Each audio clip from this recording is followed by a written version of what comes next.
Welcome to another episode of The Art of Feminine Negotiation. I'm your host, Cindy Watson, and I'm excited to be introducing you today to Shameeka Baptist. Welcome, Shameeka. It's so great to have you on the show. Hi, Cindy. Thank you for having me today. Yeah, I can't wait for this discussion. We're going to be chatting about negotiating the strength within. And most of you know I am big about mindset. So get your pad and pen ready to take lots of notes and get lots of golden tips. And for those of you who may not happen to know Shameeka, she is the author and an inspirational speaker behind The Strength Within. She's a former foster child herself, and she believes that finding the strength within comes from a place of wanting better and understanding that we are in control of our own destiny. So I can't wait to dig into that because we could all use a little bit of that energy. So Shameeka, I often say that negotiating our mindset is our first and most important negotiation. And people don't think of it that way. And a lot of people think they can't change who they are. So I know that you advocate that our past doesn't define our present or our future, which I just love. So talk to us a bit about that. What are your thoughts around that? So, with understanding that your past does not define your present or your future, right? Every situation that we go through is just a moment. That's all it is. And one day, these moments become a part of our past. And so, growing up, I'm sure we've all had some type of traumas or shortcomings. With those shortcomings, they're now a part of our past. So you can allow those traumas and those shortcomings to handicap you, or you can allow them to give you strength. And so that's where the strength within comes from, understanding that your past was meant to teach you. There is some type of wisdom that comes out of it. Now, where the negotiation comes in is you can either allow it to handicap your present or your future and hinder you, or you can take the positive route and you can allow it to give you strength, to give you that motivation to persevere. I love that. And tell us, if you don't mind, sharing a little bit about your situation. Like, how did you come to your Strength Within program? I think for me, it was a self-realization that once I aged out of foster care, I had to figure it out. Here I was, 18, freshly aged out. I was homeless. And I think that when you're put in a situation to where you either figure it out or you don't. Meaning, when I was homeless, I didn't have that mom or dad or that family to fall back on to have somewhere to go. And so when it came to adapting and adjusting and maneuvering in the world, I had to fall and get back up. But it was those lessons and those moments that, okay, I made this mistake, let's not make it again. When you come to that point in time in your life to where you become of age and you realize you have to have self-accountability.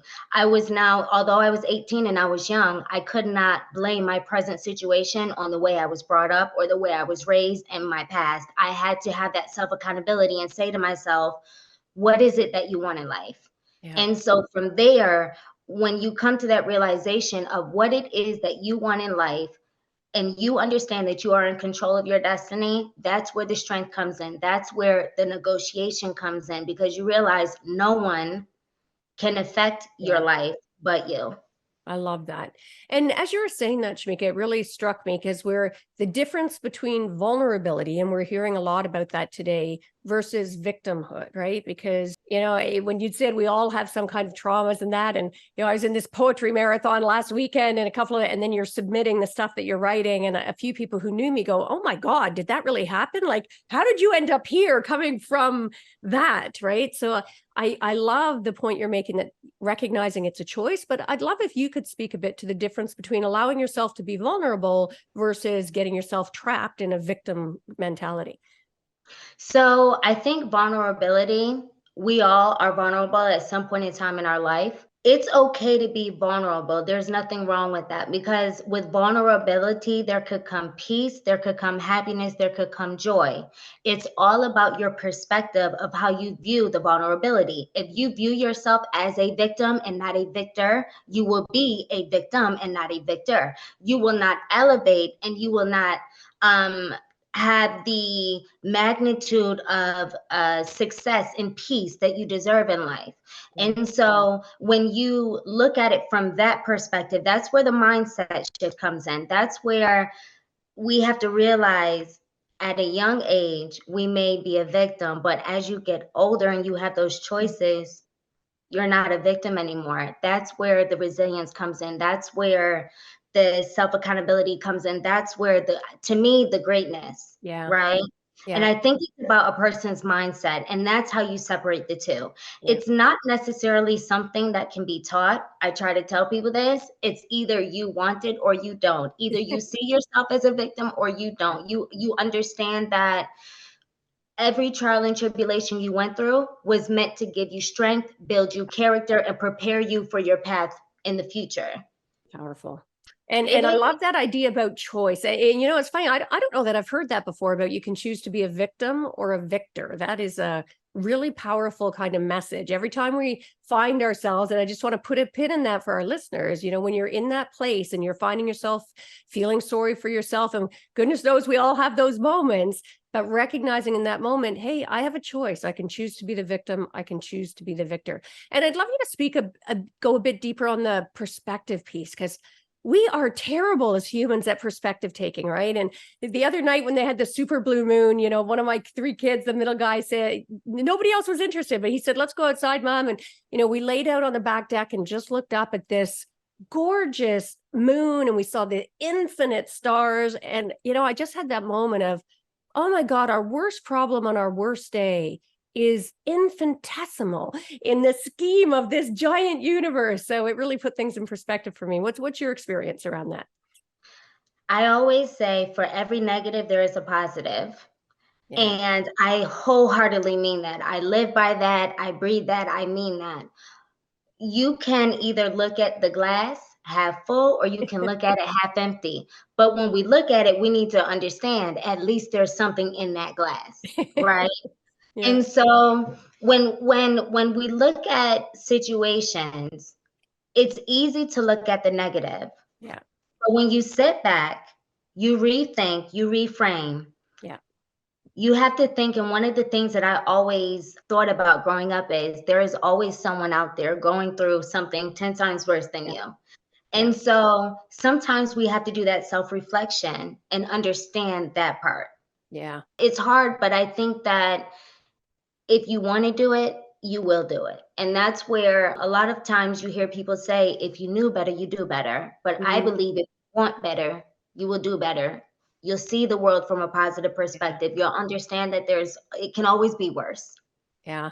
And that's such a powerful reminder that no matter how bad our situation is, there are others out there worse. And I was at a conference recently where they talked about, like, statistically, that the most impoverished person right now in, you know, our North American climate is infinitely better off than millions and millions of people around the world, which is a nice perspective shift. And I love the idea, when going back to your earlier comment about lessons, right? That positive versus negative. No matter what happens to us, when we shift to try and find the lesson in it, what's I often say, you know, hold it up to the light like a crystal and try and see it refract and find where is the gem here that is going to move the dial for me. I think that's so great. So what advice do you have for us on and you've already given some great tips on it, but negotiating our mindset. I think people don't think about our mindset as something we negotiate with. So what are some ways that you've suggest as part of your system to more, you know, show up more powerfully and get more of what we want in life? I think for me, with negotiation, we negotiate in life more than we know, Yeah. more than we realize. Yeah. And I think that when we sit back and do a self reflection, I have these moments, I call them check yourself moments, where I have to self reflect.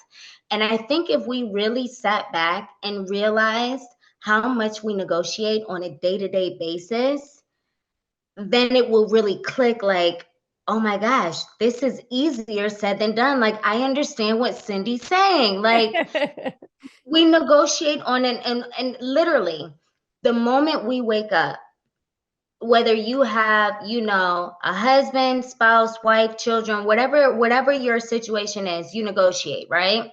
The morning you wake up, you negotiate. Whatever your occupation is, you are negotiating on a daily basis. Yeah.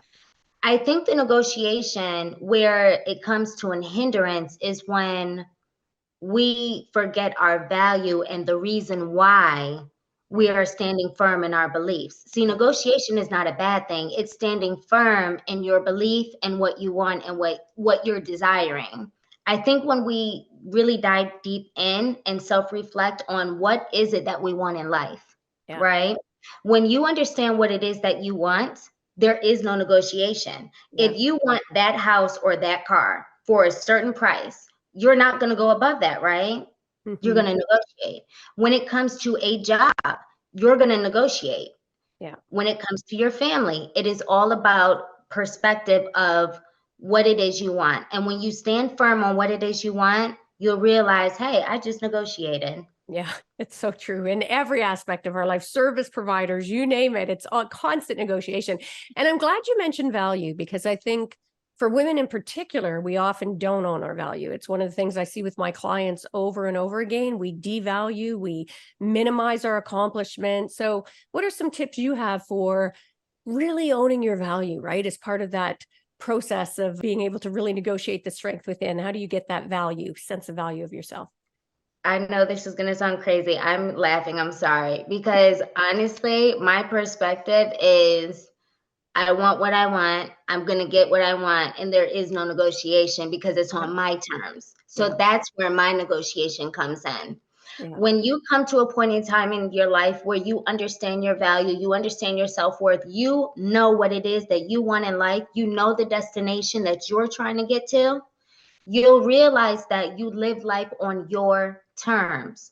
Yeah. And so, although you're negotiating, you're really not, because you're living life on your terms. That's where being in control of your destiny comes in.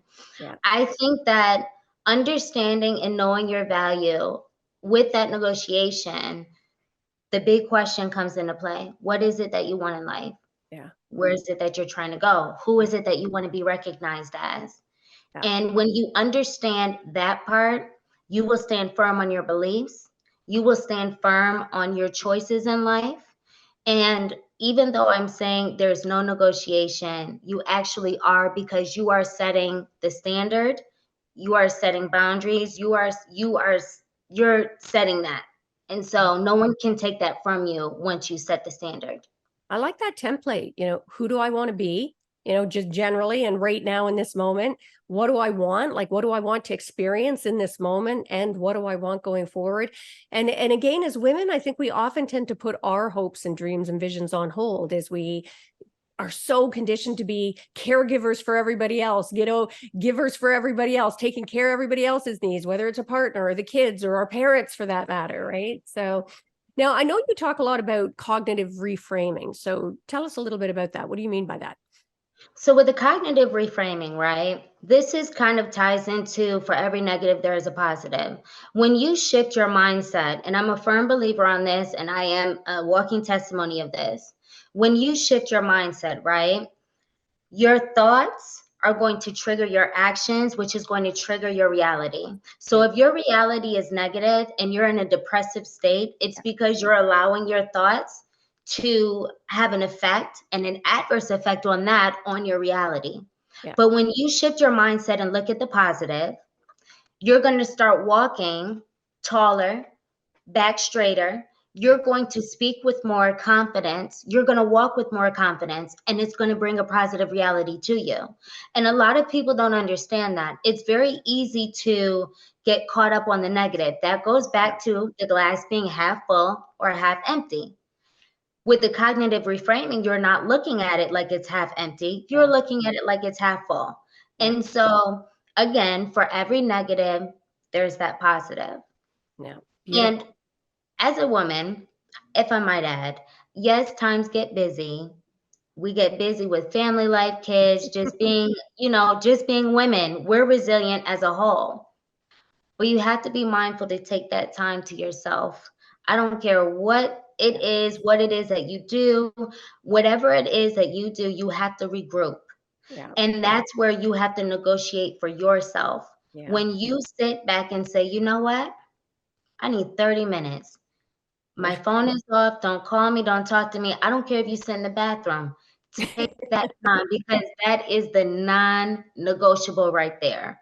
Yeah. Self-care and self-love is a number one when it comes to negotiation. And that's one of the non-negotiables when it comes to life, particularly for women, because we make the world go round to me. Yeah. I'm with you.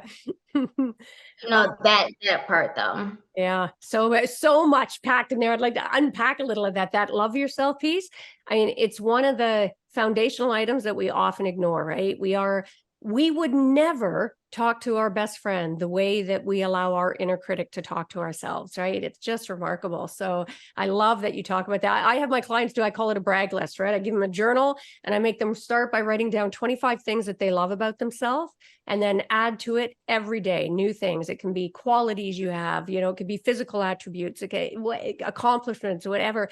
And it amazes me when I do it how challenging it is for most women to be able to sit down and recognize 25 things they love about themselves. So we got to start shifting that for sure. I love that. I love that.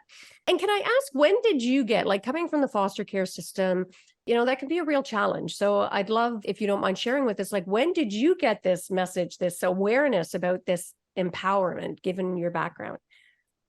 You know what's odd? I get asked that question a lot. And the easiest way that I can explain it is literally when I was homeless. I was 18 and homeless, and I had nothing. I had to figure it out. Yeah. And when you get to a place to where you are literally by yourself and you have to figure this out, there is no one to call to say, Mom, Dad, can I have this? Can I have that? It was either, Shameeka, you figure it out, or you figure it out. Yeah. And so I could have figured out. And, there were plenty of times where I fell. I fell a lot and I had to pick myself back up a lot. But every time I fell, I understood the lesson, and I'm like, oh, I'm never going back there again. For instance, when you're homeless and hungry, and I had lost a lot of weight, I went from like 135 pounds to like 70 pounds. I was literally skin and bones. I was tiny. Wow. And I knew that I had to change. I knew I had to fix myself. I knew that this could not be life, especially when you see so much beauty and life around you that other people are living. It's like, it is obtainable. Yeah. And so I think it was just, over time, you come to realizations to where, okay, well, you learn the hard way this way. Now you have to pick yourself back up and learn again. I had to learn young. And for me, I don't know how to really explain it, except I was basically forced to. There wasn't a choice. Well, there was a choice, but like, it was a choice. I could either go left or I could go right, Yeah. And I could either look at it as a positive or a negative. And so I think that's a great message, because I mean, and again, for our listeners out there, whatever your situation is right now, I think that was a beautiful answer, because it circles back to that idea, like, you see it as necessity, I had to, and yet so many people in difficult situations choose victimhood rather than to be the victor. And the fact that you saw the beauty and made a decision to go for it and to see it and to choose to experience it, I think is a gorgeous thing. And I want to circle back when you said before about making time for yourself, that self-care. I think that is such an important point. And I think so many people, and again, women in particular, are much more likely to have what I call that one day mindset, right? Like, oh, I'll be able to do that when this happens, or when that happens, or when this is taken care of, or when that person's taken care of, or when my mom's better, or when I'm not having to deal with, I mean, when you let yourself get sucked into that one day mindset, it won't, there'll always be one more thing. There'll always be one more day. Right. So I love that stressing on take time for your self-care, right? Take time to get clarity around what you want and go for it. So now, I've heard you say that without negotiation in life, you wouldn't achieve much success. So you've talked a little bit about that, but I wonder if you had any other insights around that. So what I mean by that, earlier I had made the comment of, when you know your self-worth and you know where you want to go and you know what you're trying to achieve, that's when there is no negotiation, right? Yeah. When it comes to your level of success and your journey and where you're going and the things you're trying to achieve, that's where it becomes a non-negotiable. The reason why I say it's a non-negotiable is because if you are set on your goals, if you are set on your vision of what you see for yourself, you will not compromise that. You will not negotiate that. However, the negotiation comes in because you will achieve it on your terms, not on what someone else tells you you're going to be or where you're going. The negotiation happens on your terms. And so the negotiation is kind of non-negotiable. So it's like an oxymoron in a sense. I'm a big believer in having non-negotiables in our life, right? Because otherwise it could be such a slippery slope. So I am totally with you. Now, you had mentioned about that, sitting up taller and being able to have your shoulders back. And I know obviously confidence is so important in showing up effectively in negotiations, whether personal or professional, to be able to, get those best outcomes. And how does your sort of finding the strength system, if you will, help with that key skill, help you get that confidence? This is how I feel. And forgive me if this sounds arrogant or if it sounds condescending. However, if you do not believe in yourself, how can you expect anyone in this world to believe in you? Yeah. And because I believe in myself, I'm able to achieve whatever it is that I want to achieve, right? When you believe in yourself, you walk with that confidence, you speak with that confidence, and you own it. Yeah. And no one can ever take it away from you. Yeah. And so if you don't want that confidence, if you don't want that, you just won't have it. But if you want it, you're going to have it, and it will come once you get the hang of it, and you realize, okay, this is actually easier said, or it's actually easier done than said. It becomes second nature. Yeah. And it's so important in a world where we're faced to own our own value, own our own self-love, own that confidence, especially in a world where, in some ways we've come, we feel like we've come so far, but my gosh, every day you just need to look around and see we've got a long way to go, whether it's unconscious gender bias, whether it's overt gender bias, whether it's unconscious racial bias or overt racial bias, biases based on discrimination. As a social justice attorney for 30 years, like, I really feel in my gut how important it is for each of us individually to own that. So I love your strength within program, because it really, your title says it all. It has to come from within first and foremost, always, right? Because there will be onslaughts that you're going to face in life of, adversity, and you've got to be able to weather that. Now, we often hear that saying that if you want your life to change, that you need to change. And you've talked about some of that, but I think for some people, starting is the hardest part. So what do you normally advocate for your client base, or for people who are trying to follow your system? What's the most effective way to start making the shift if you haven't been living your life that way? Just do it. Yeah. And I know that could be a Nike ad. I know, but it literally, like, okay. And this is one of the things that I speak about, right? Instead of thinking about all of the reasons why you can't do something, think about all the reasons why you can. Yeah. Right? And that's where the shifting of the mindset comes from. What is stopping you from being the best version of you? What is stopping you from finding that strength within? What is stopping you? There is nothing but yourself. Just do it. If you have that goal, if you have that drive, if you have that part in you, we all have it in us, just do it. And once we realize that we just do it, you'll see the resilience come in. You'll start walking and talking different. You will see your reality shift. You will see positive things start coming your way when you just do it. Your mentality is gonna shift. Yeah. There is no other way to explain it except you become your biggest obstacle. You just have to do it. Yeah. And it's nice because you make the decision, and then you take that first step, right? And maybe that's just listing all of the qualities and the attributes that you've already got, all of the ways in which you already negotiate. Maybe haven't thought of it that way. I think that's really great advice. You don't have to overthink this. You don't need a PhD to be able to do this. You just need to decide to step into that life. I think that's great. So what's one of the most surprising or shocking things that you've discovered while, creating your program and researching for your work? Initially, I was focused on one audience, and that was the youth in the foster care system, as well as the adults that may have been in foster care and aged out. Cool. But as I continue, what I'm realizing is that my message is actually universal, and I'm empowering so many people. I'm inspiring so many people from different backgrounds and different demographics, and understanding that I'm touching literally the world, and I'm touching different lives from different backgrounds. And I think for me, that is so rewarding, because that's where I counted myself out. Yeah. I put myself just in a box for a specific audience, not realizing my message is so much bigger than that. My testimony is so much bigger than that. And so for me, I think that was the biggest shock. And it's still a shock, because I'm like, oh my gosh, like, Yeah. touching different people.